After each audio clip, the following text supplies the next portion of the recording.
Right. So let's have a look here. We are on Daf Yud, Amud Aleph. And yes, it was talking about going to, as we know, going to Golis, etc. Where are we up to?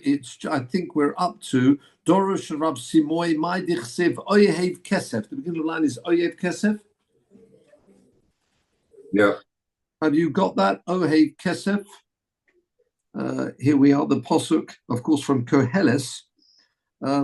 You've probably got it round the side of your Gemara, or if Peter doesn't mind, bringing up Koheles chapter 5, Posuk 9, so we can see it. Chapter 5, Posuk 9. Excellent. Let's have a look at this Posuk. Oyev Kesef lo yispa Kesef. And we'll see how the Psukim will come out here. Oyev Kesef lo yispa Kesef. In fact, the follow-on, while we're talking about this, of course, is because we were talking about the 6 Ori Miklot, the 3 on one side of the Yarden and 3 on the other. If they were on Israel on the western side of the Yarden, of course, that means Moshe Rabbeinu wasn't there to install them, but he was there for the first 3 on the eastern side. But the Posuk Oyev Kesef, Lo Yizba Kesef, thank you. The lover of money never has his fill of money. There you are. Nor a lover of wealth, taken as wealth, but we'll see there are other interpretations of this posuk. Lo tzavua. No, sorry, go up a little bit. Let's see the that's it. A lover of wealth. Behomain. Lo tzavua. Like he will never be full of Tavua. Gamzeh Hovel. That's also futile, as it translated here, Hevel. Let's see what the Gemara says about that posuk. Oyev Kesef lo yispa Kesef. And don't forget the end of the posuk, Gamzeh Hovel. That's all Hovel, vanity, futile. So back now to our psukim. Right, let's have a look here. Go review. Yep, excellent. So let's have a look at Oyev Kesef, Lo Yispa Kesef, Umi Oyev Behomon Lo Tavua. And don't forget the end of the posuk, Gamzeh Hovel. So the Gemara here, according to Rab Simoy, of course, as we know, there's so many different ways you can explain the psukim. There's a pshat, there's drush, soid, all different periods, pardes, drush, Remez. Here is interpreted also to mean Oyev Kesef lo yispa Kesef, someone who loves money will never be satisfied with money. Here, this is referring to the Kesef here, means the Kesef HaTorah. Zeh Moshe Rabbeinu. Shohoyo Yodea. That's the link between the previous Gemara. He knew She'ein Sholosh Orim Shebe'eva Hayadein Koltois. He knew that the 3 on the other side of the Yarden, which means on the western side, wouldn't act as Ori Miklot, cities of refuge, Ad Shelo Nivcharu Sholosh Eretz Canaan, until the 3 in Eretz Canaan, Eretz Yisrael, proper on the western side, until they were going to be active. For Omar, he said, very important message here. He could have said, well, there's no point doing my 3 here. Wait until they've actually finished dividing up the line, dividing up the land and the battles that would be happening there in Eretz Yisrael, and then no doubt someone will come over the Yarden and then set up the 3 on the eastern side. But what's the point of doing the ones on the eastern side when they actually won't be acting? They won't be working, as it were. But Omar, he said, mitzvah shebo liyodi, a mitzvah which I have an opportunity. Now, it's interesting because it's not a complete mitzvah. It's not going to work until all 6 are actually functioning. So you could say, what is the point? But no, an opportunity, and even half a mitzvah is called the mitzvah. If you can do that, mitzvah shebo liyodi that's coming to my hand, akayameno, I will be makayim it. And that's what it means. Oyev kesef, never satisfied, always looking to do further good deeds in any area that they might be busy with. And that's what it means. The kesef, we talk about the Torah being a remez to the silver and the gold. So someone who loves the gold and the silver, meaning loving the Torah and the mitzvahs and the limudim, and the mitzvahs that might be possible to be done. So such a person will always be striving to do more. And that's very important. If it's like the phrase, mitzvah boli, no, that's mitzvah boli yodcha. This is even stronger than that because it's not going to be functioning yet. So he could easily have said, well, look, I'll wait until until the time comes, and then somebody else can cross over and then set up the Ori Miklot on the eastern side. There's quite a long time. In fact, there's going to be 14 years until they've divided up the land and the battles, etc. But nevertheless, you're quite so it's a similar idea. Mitzvah boli yodcha tach mitzeno, any opportunity, chap it, as they say. Don't let it become a chomet stick. And as the Gemara is talking about that, as say that's a follow-on to the Ori Miklot that we've been busy with, all these 10 daf. Continues the Gemara, next line. Umi oyhe behomoin lo tavua. Now it's interesting. It says in the Pasuk, as you remember, that Peter showed us, mi oyhe behomoin, someone who loves wealth, lo tavua. He won't never be satisfied. That's a simple interpretation. It says lo, but notice the end. It says gamzer hevel. Remember, it's vanity. So therefore, following on from here, mi oyhe behomoin lo tavua, lemi noe lilmoid, or actually his means lelamed. Who is someone suitable? One can only try. Teaching behomoin, mi shekol tavua shalom. In other words, the ideal type of a teacher you want, ideally, doesn't always happen, I'm afraid. But ideally, you want someone mi oyhe behoman who loves to teach publicly. That opportunity, it's someone shekol tavua shaloi, and explains the Meforshim here, particularly the Marshal, because the end says it's vanity. It's vanity if it's low tavua. Let me explain what this means. Have a look, please, at the Rashi, this time on the outside. Who is ideally suited to be teaching publicly, where all the produce is his. What does that mean, says Rashi? Beautiful Lashon here, the Rashi. Sheboki, well-versed, absolutely fluent, b'mikra, b'mishnah, ba'alochos, u'ba'agodos, right across whole gamut there, Mishnah, halacha that obviously goes through Gemaras as well, building up to the halacha, and agodos. Don't forget the agodos, the agadic learning. That's also important. So let's go back to the posuk. How does this fit into the posuk? So says the Marshal, someone who all the Tavua is his, which means he's totally fluent in everything. This is the ideal, of course. Now, how do you learn that from the Posuk? Where the Posuk says, Lo Tavua with an Aleph. That would be very nice if he would have said Lo Tavua with a Vav. Do you understand what I mean?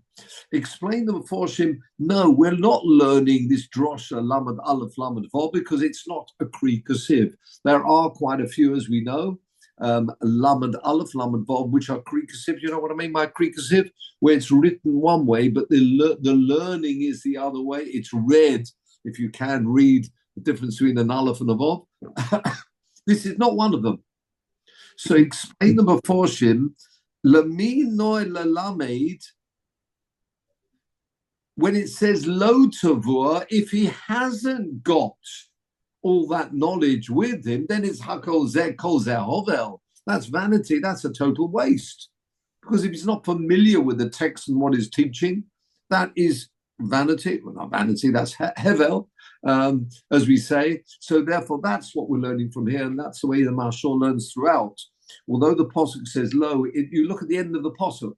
You often find in the Gemara, it doesn't quote the whole Pasuk, but what it means is the end of the Pasuk say it's hovel, it's in some way a waste. If that to have teachers who aren't familiar with everything, and not just there, in case other questions coming from the left wing or whatever, the right wing, that they can be familiar and they can at least know what they know and know what they don't know, rather than just guessing and often perhaps not giving the correct pshat. But I say that's the ideal. Sometimes you have to just put up with whatever you've got. So there you go. Keep going. Me fahainu de omer Rab Lozo. This is what Rab Lozo says. My dichsev, another posuk we may be familiar with. We come from Tehillim Kuvov. Me yamalel gevuras Hashem. Remember the end of Anim Zmiris. Those people are still there. Me yamalel gevuras Hashem. Who's the one who can express the Gevuras Hashem? Yashmiya kol tehilosoi. He should be mashmiya, make heard, kol tehilosoi, all the praise of Hashem. Look at the Gemara here. Beginning of line mi yamalel, about 15 lines up. A few of the Aleph. Lemi noeh lamalel Gevuras Hashem. Who is suited to be able to praise and talk about the Gevuras Hashem? If someone who has that capability to express all the praise of Hashem, that's the ideal. Someone who really knows and understands the workings of Hashem, as much as one can. Such an individual is the same type of lesson that we're learning there. Okay, V'Rabbanon v'Isema Rabba Ba'amori. There you are.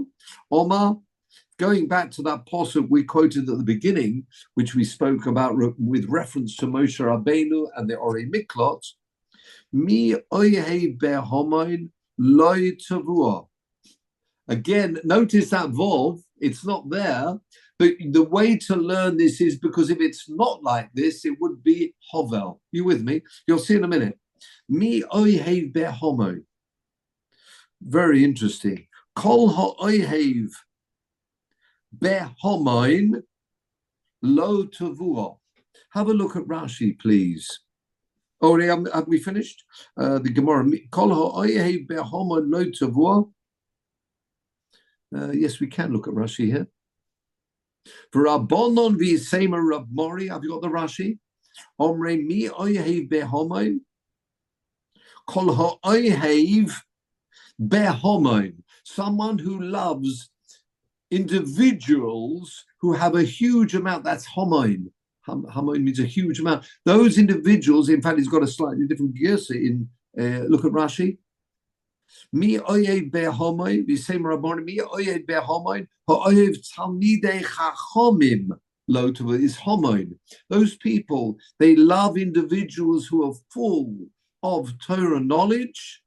Lo tavua, to him, he will also have that produce. What does that mean? Look at Rashi, please. HaTorah machzeres olov. The Torah will come back to him. Ve'al zaro, and the family too. Kedomin and Ba'alma. Hi man, the Gemara says in Shabbos. Hi man, derochim rabbonon. Someone who loves other Talmidei Chachomim. Havyan le benin rabbonon. It's also a way.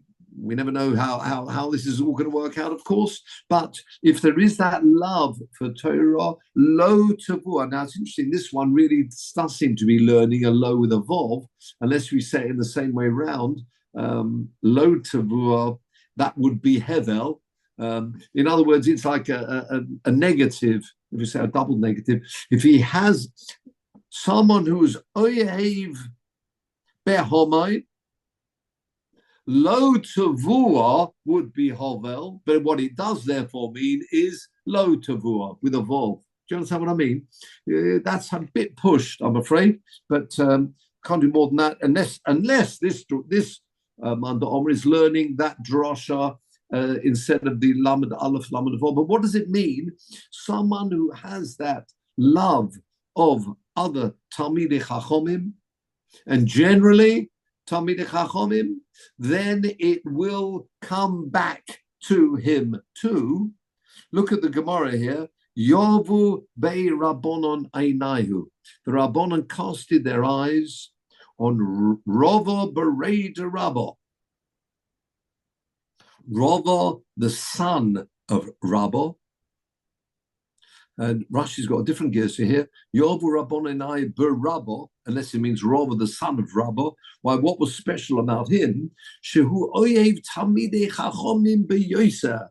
A huge love for Talmidei Chachomim, not just a Talmid Chacham himself, but the love of Talmidei Chachomim. V'hoyu lo bonim Talmidei Chachomim. Therefore, he merited seeing children, grandchildren, other members of the family, also Talmidei Chachomim, because he had this love of Talmidei Chachomim. Now, I don't know if we can, let's try this, Peter. If you can bring up, please, liturgy, and let's just go for a Siddur. I don't know if it's there. Thank you very much. This is the bracha for limud Torah, for learning, first thing in the morning.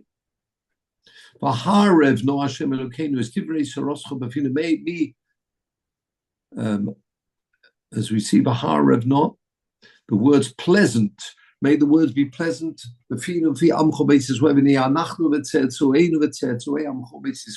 All us children, grandchildren, great-grandchildren, etc. Some people say Lishma. Hamalame Torah teaches Torah Lami. So this is the bracha we say in the morning.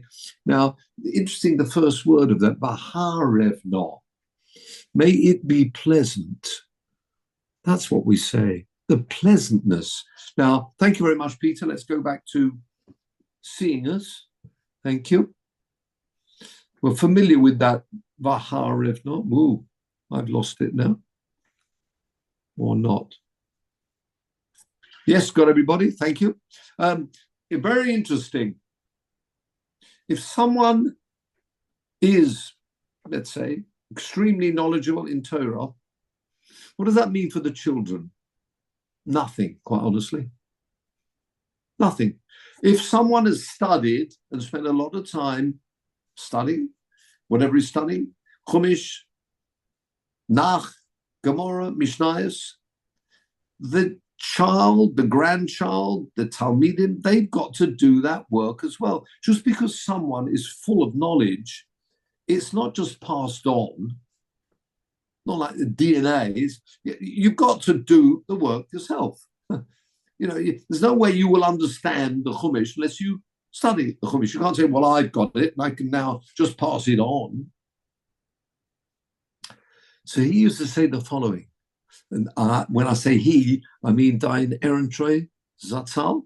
I remember him saying this at the bar mitzvah of one of our children, Moshe Yehuda, now living in Hanof. But I remember at his bar mitzvah, Ehrentreu was one of the speakers, and he said the following. He said, if you're talking about trying to pass on knowledge to the next generation, you can't do that. They've got to make the effort, do the work themselves. It doesn't just pass on. I say just because you're an expert in certain areas of the Gemara, or you're absolute fluent in Gemara Makkas. Well, the child, whoever it is, the individual's got to do the work and learn it himself, or Chumash, Rashi, whatever you're doing. He said, but if you are thinking about the next generation, the way to do it is if it's sweet and pleasant. Because you see, if a child sees a parent grandparent, and sees that enthusiasm and that passion, that will spill off. That will have a ripple effect. So if you're concerned about the next generation, it's not just the person's acquired the knowledge, it's how keen they are. If they are keen, and I say passionate, then that is felt amongst other individuals. And it's a bit, I say, like the ripple effect. And therefore he said the following: if you are trying to pass on an interest, as I say, in this knowledge, be full of this orev. And that's why we start saying that bracha, v'harev, no, make it sweet for us. Because if it's sweet for us, that will be felt by other people too. So now beautiful, fits in beautifully into that bracha. V'harev, no, make it sweet for us. And then we could say, then we've got a chance that we can, otherwise normally, why are we praying for the next generation, their knowledge of Torah? They've got to get up and learn it themselves. So he said beautifully, it's not just learning, it's the excitement that one has. If you've got that excitement, that will rub off onto other people. And that's the same idea we're mentioning here. Those people who love Bet Homo, those people who are full of Torah, that will be felt by other people too. The knowledge won't be passed on, but their feeling, their love of individuals who are full of Torah, then lo tavua, you can hopefully, as I say, that will rub off onto the next generation. And as we say, particularly, they spoke about Rava Bereda Rabba, who had this immense, as Rashi says here, particular love of Talmidei Chachomim, and therefore that was passed on to the next generation. So it's worth remembering that it's not just the knowledge was important, it's the affection that one has to the Torah, how keen one is, the passion that one has for the Torah, then that can be passed on to other people. And again, I think you say the same with teachers. Teachers, whether it's youngsters or other people too, but particularly youngsters, it's not just you're passing on the knowledge, it's you're passing on that enthusiasm. And if you've got that, if you see that the teacher has full of that enthusiasm, that can be passed on to other people, hopefully, and then it will give them that impetus to get up and learn themselves. Okay? Says the Gemara, continue on the Gemara, the Simon here, Ashi, have you got that in round brackets? There's a Simon.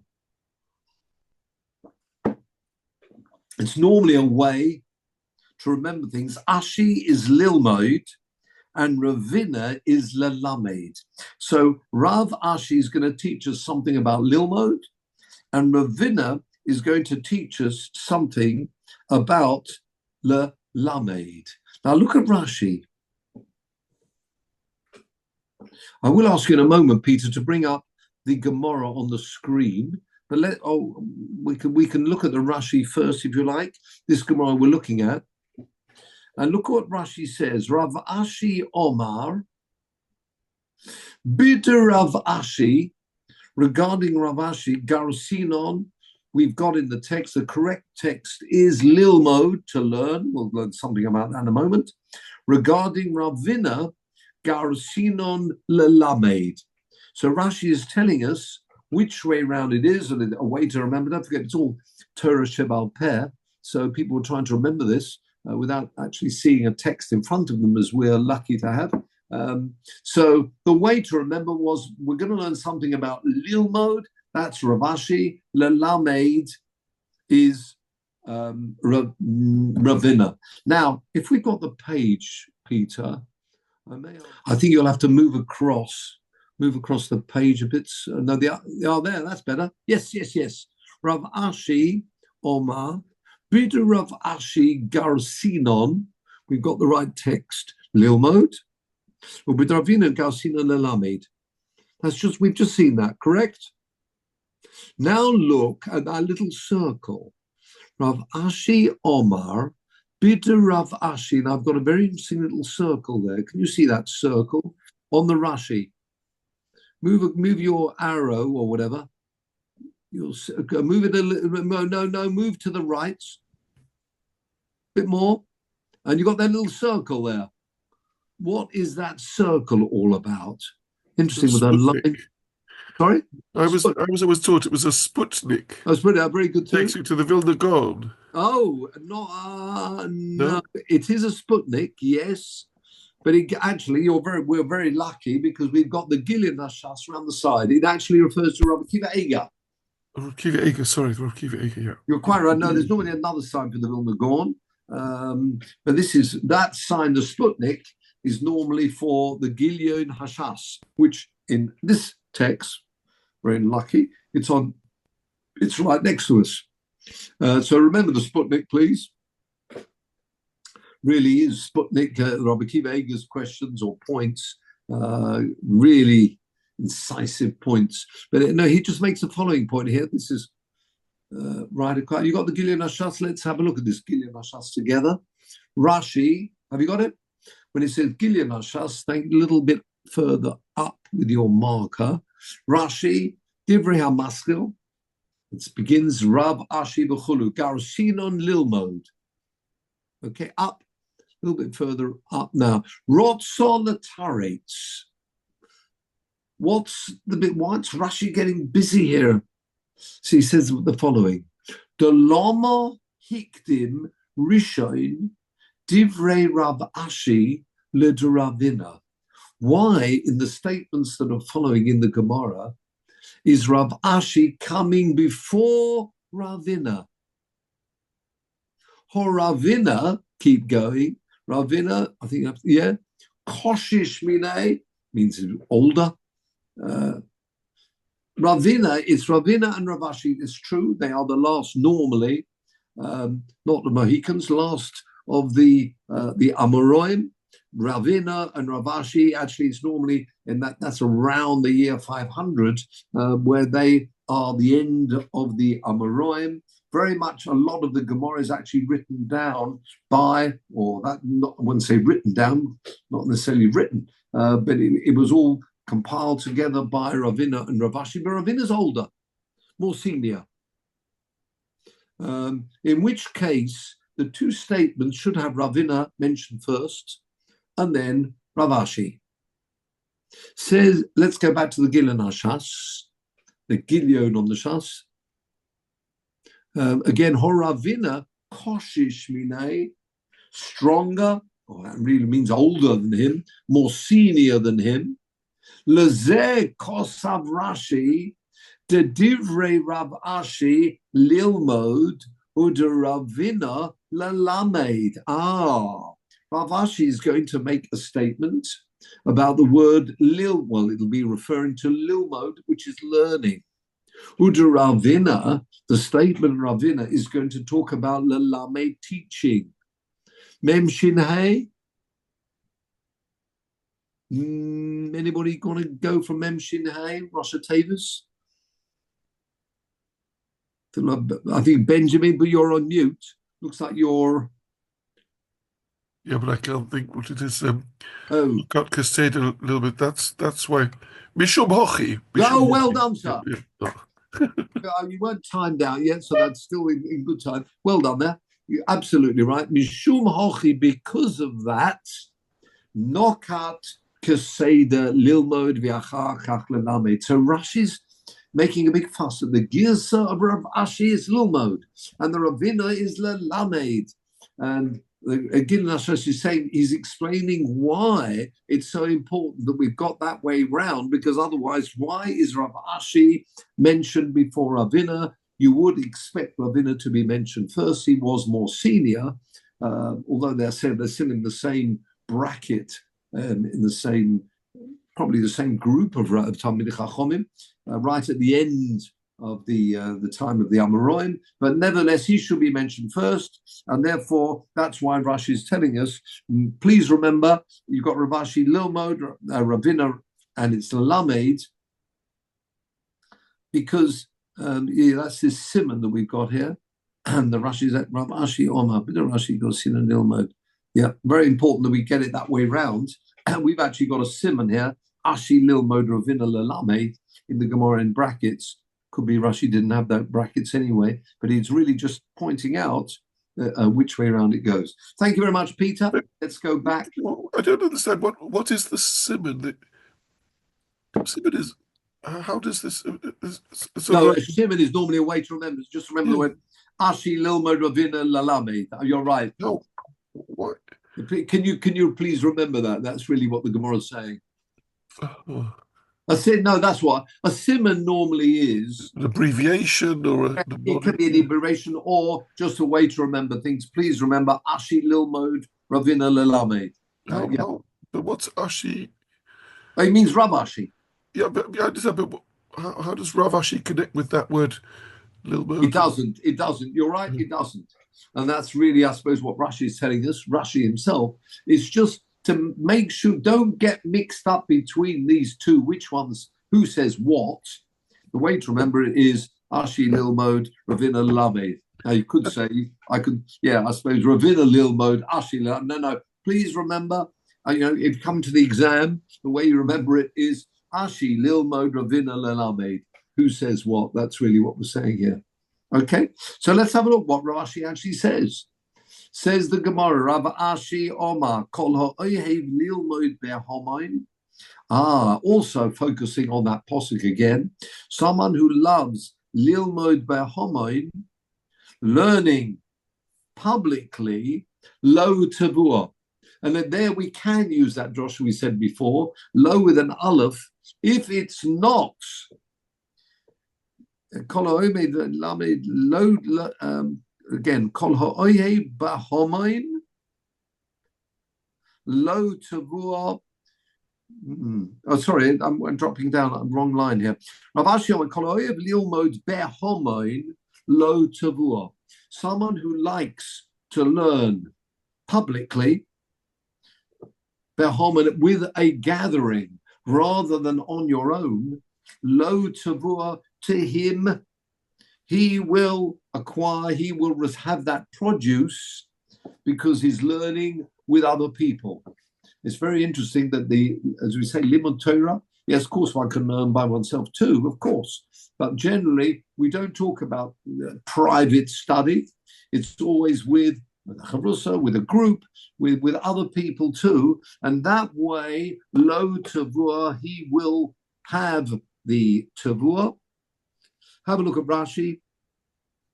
Lilmod be'homain, learning, Rashi says here, im chaverim rabin, with a homoin. So it sounds like he's not just a chavrusa, but quite a group of people. That's preferred.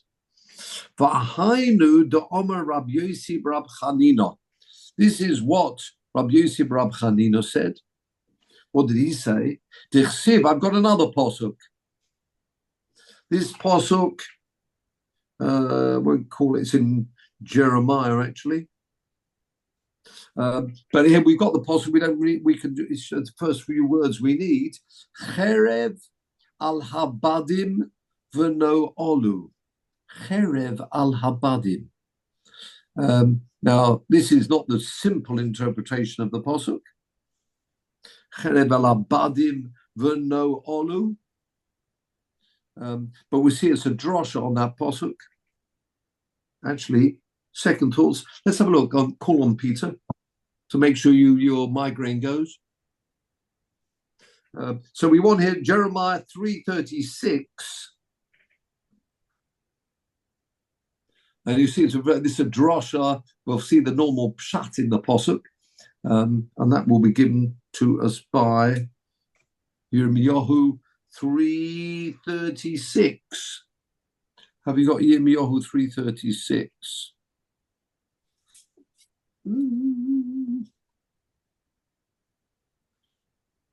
Oh, 1 minute. Have I got the right posuk here? Oh, sorry, it's not. I misread this. It's Nun rather than Gimel.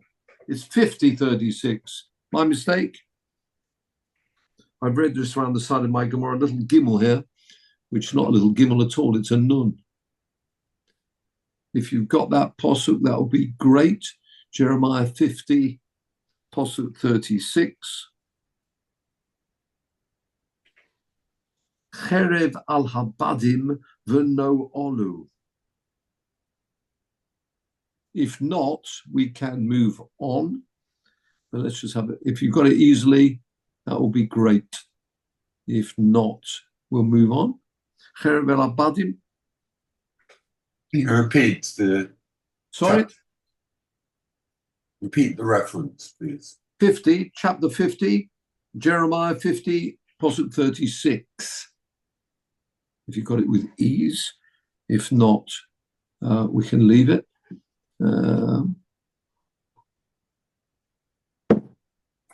Because we've got around the side of the Gemara, but I just wanted to show you the full Pasuk in context there.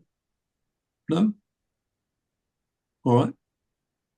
Well, Eddie, Cherev al habadim, Cherev al giboreho v'chotu. Oh, well done. Cherev al habadim.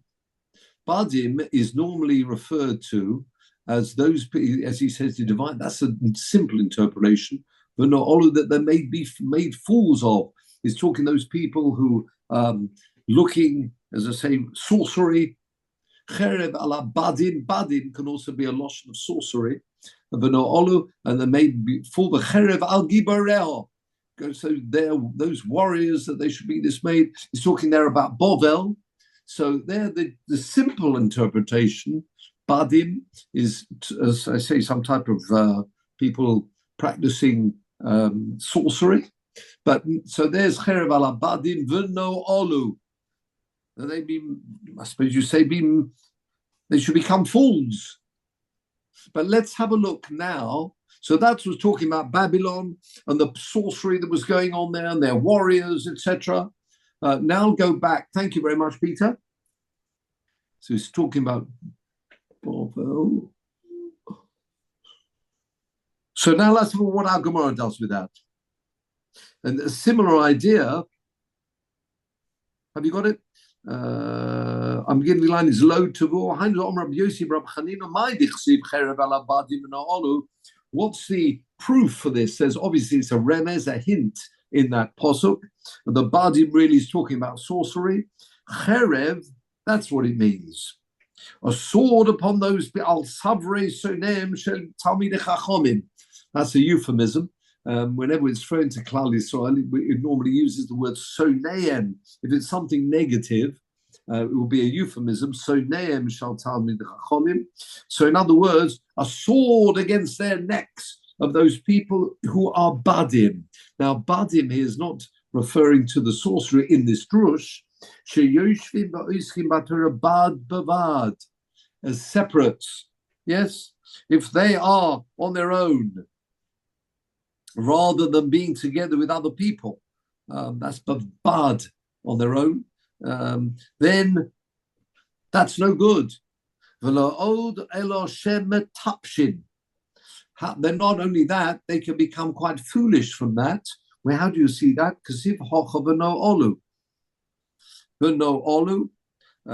And Siv Hosom, we've got the same posuk elsewhere where it says Asher no alnu. Remember, we've done something foolish. Asher no alnu Asher chotonu. So in other words, what we're saying there, those people who are studying on their own, bad bavad, as a separate piece on their own, then not only will they may well be spending time learning, but it's good that a person has a partner at least. You can end up with the wrong interpretation. Shenema va'asher chotonu. Remember the posuk there's asher no alnu va'asher chotonu. So we're saying the same thing with individuals. They will make a mistake, and you've got the various Meforshim telling us that it's learning with other individuals, which is so important. And carry on the Gemara, you'll see the same principle coming out. V'boy same me'acha. Noalu sorei tzoyan. Trying to prove that this word's noalu is not talking about it's either doing Averis or it's being foolish. they become foolish. People will become foolish if they're on their own without actually referring. But I suppose nowadays you could say that we've got so many beautiful Sforim that you can say Yochav Russo could be your Sforim, which has got so many different interpretations to it, rather than just imagine the old days without any of these beautiful Sforim with interpretations. It would be quite difficult. Ravina Omar kol ha'oihev lelamed behomoin lo tavua. This is beautiful, as we know this from many other examples of this. Remember, this is Ravina. Ravina here is talking about teaching, and that's what we mentioned before in the Simon, that someone who, if someone is teaching publicly, lo tavua, he himself will derive much tavua, produce, and knowledge. V'hainu da'omre, the famous statement that we've seen, the Gemara mentions this in Tanis and other places. Hainu da'omre Rebbe, the great Rebbe, Rabbi Yehuda Hanossi, said the following. Harbe Torah lo madti meraboisai. I've learned a huge amount from my teachers. They are from my colleagues. When I'm studying together with them, we were talking in various ways, one against the other, arguing in a positive way. I learned more from them. From my pupils, I learned the most, because the idea of being challenged sometimes with questions forces a person to think sometimes in a different way. And therefore, often that opens up the mind.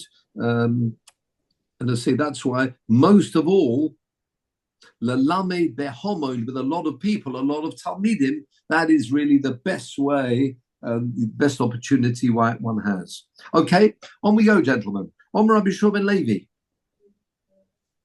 My dichsiv, what is this pasuk? Again, we were talking about we were going to Golus, but omdes hoyu ragleinu bishorayich Yerushalayim. What's that pasuk all about? Here we're talking again, we've just discussed about the greatness of Torah, etc. People may be familiar with this pasuk. Also in Tehillim, one of the Shia Malas, 122. Our feet were standing Bishorayich Yerushalayim, your gates, Yerushalayim. What do you mean our feet were standing in the gates?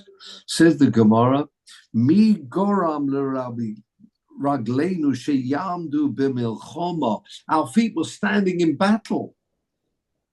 Shoare Yerushalayim. So omdos hoya ragleinu, comma, our feet were standing. Normally we'll be standing, going into battle.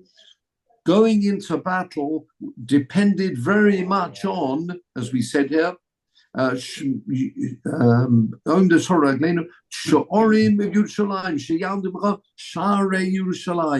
gates of Yerushalayim, they were busying themselves in Torah. So that's Bisharayich, as Rashi says here. The previous Rashi we didn't look at, Lo Tavu, if you remember, someone studying with a lot of other individuals, the Fisha al Yadei, and particularly the Talmidim, Yarbeha Pilpul, be a lot of discussion, and it forces the individual to focus, to be able to answer the questions, and often that forces the individual to move off from perhaps the way he was thinking previously, and therefore, as I say, with lots of Talmidim, that is great. There's your Bishorayich, it means Bishvil.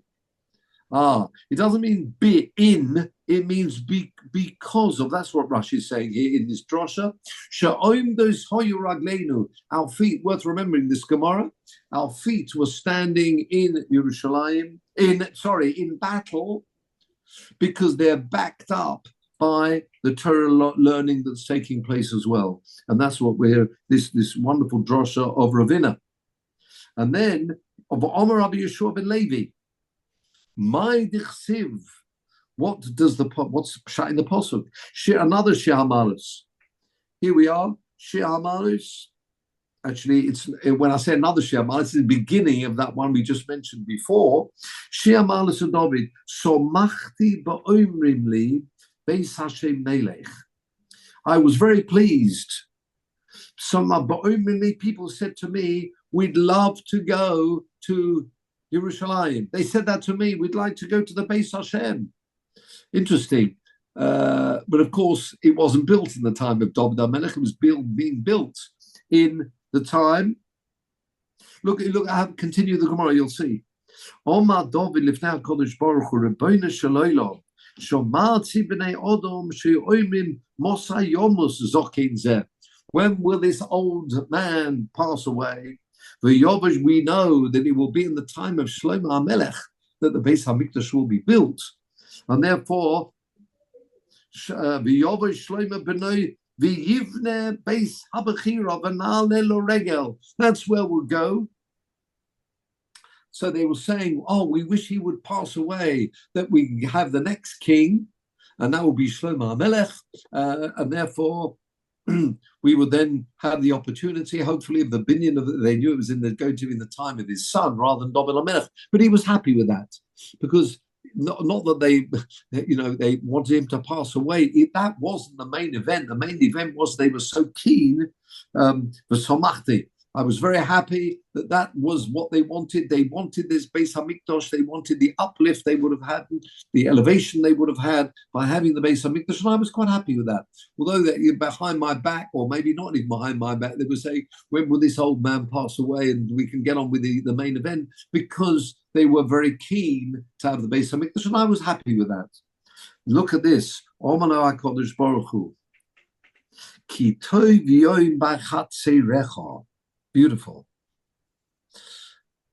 A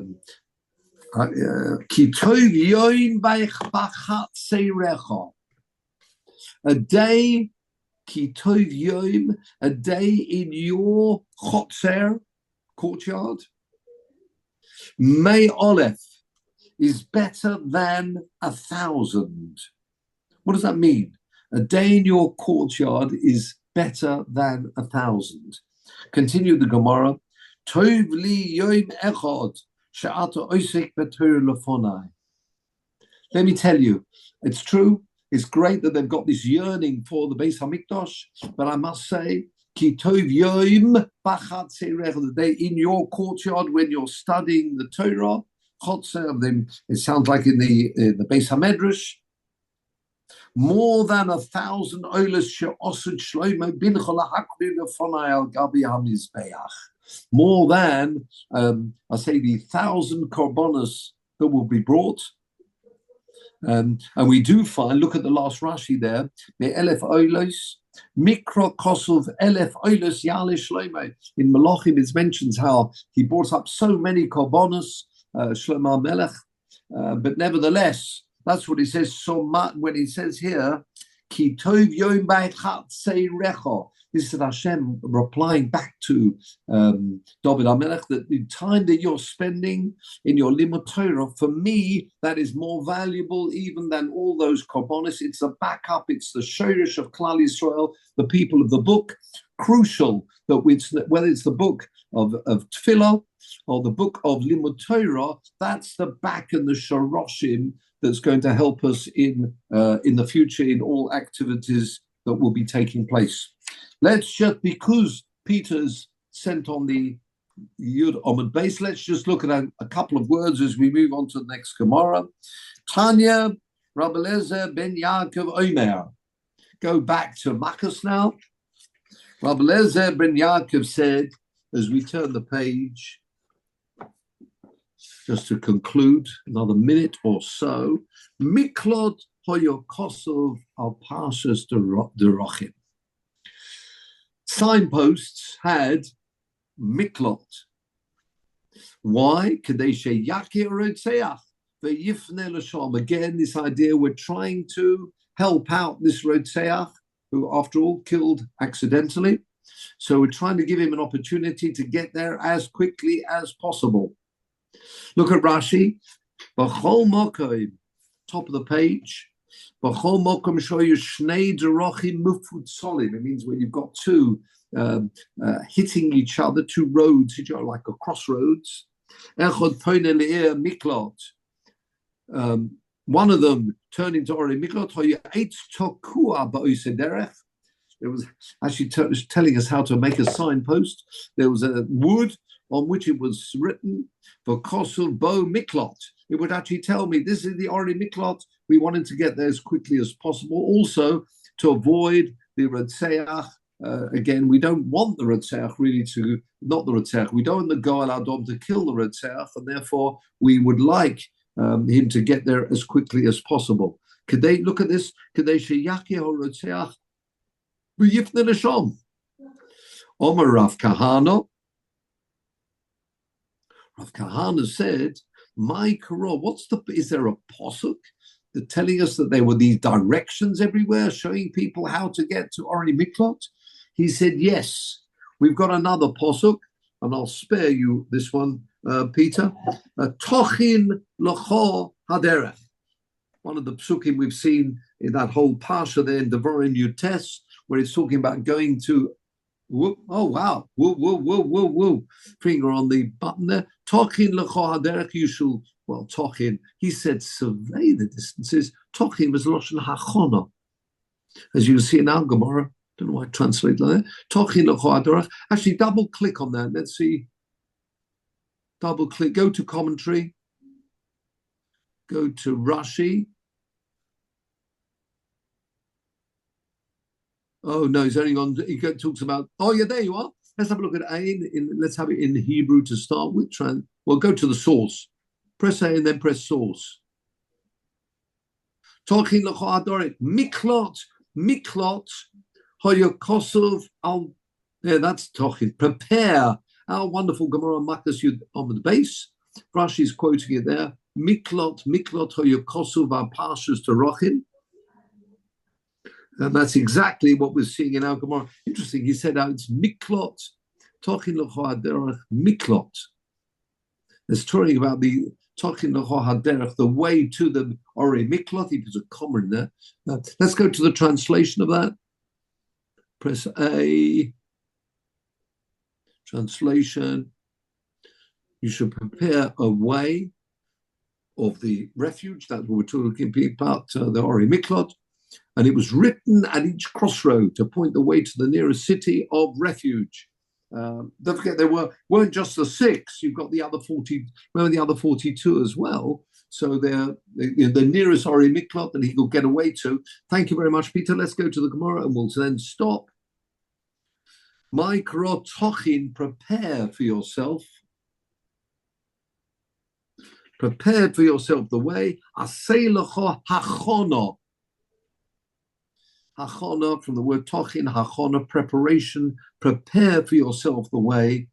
So yes, you've got these 42 all over the place, as we said before, and plus the 6. So there should be a signpost wherever showing people how to get on the nearest Ori Miklot, and that's from this posuk here. So with that, gentlemen, we're closed for today.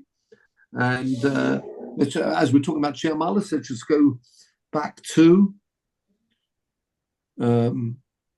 if you've got that, Peter, for us. We can do 1, 2, 2 if you like, but no, let's go. We're used to 1, 2, 0, aren't we? Then we got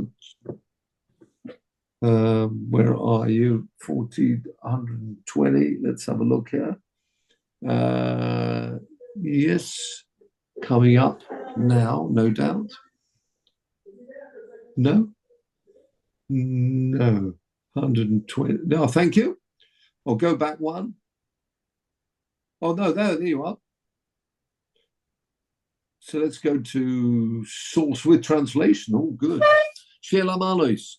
So Eloi Orim Me'ayin Esri Me'im Adonai Oy Shomai Oretz Al Yitei Lamois Raglecho Al Yonu Shomer. הנה לא ינום ולא Yishon Shomer ישמעאל. Adonai Shomerecho Adonai Techo Al Yad Yeminecho Yom Hashem Lo Yadeko V'Yoreach B'Laelo Adonai Yishmerecho Mikol Ra Yishmor Nafshecho Adonai Yishmor Zeis He'uvoecho Me'ato V'Yad Olam אין כל בית ישראל הנוסעים בצורו ושוויו, העומדים בין ביום ובין ביבשה, המוקעים ירחם עליהם ויוצאים מצורו לרווחה, מאפל העולם ושיבו לגאולה, השתא בעגלה בזמן קריב ונאום אמן. Let's hope, as you say, an auspicious day. Let's hope for the beginning of great things. Let's Hashem, we should all work out b'shalom and say only b'shus the other. Now next week, I can say.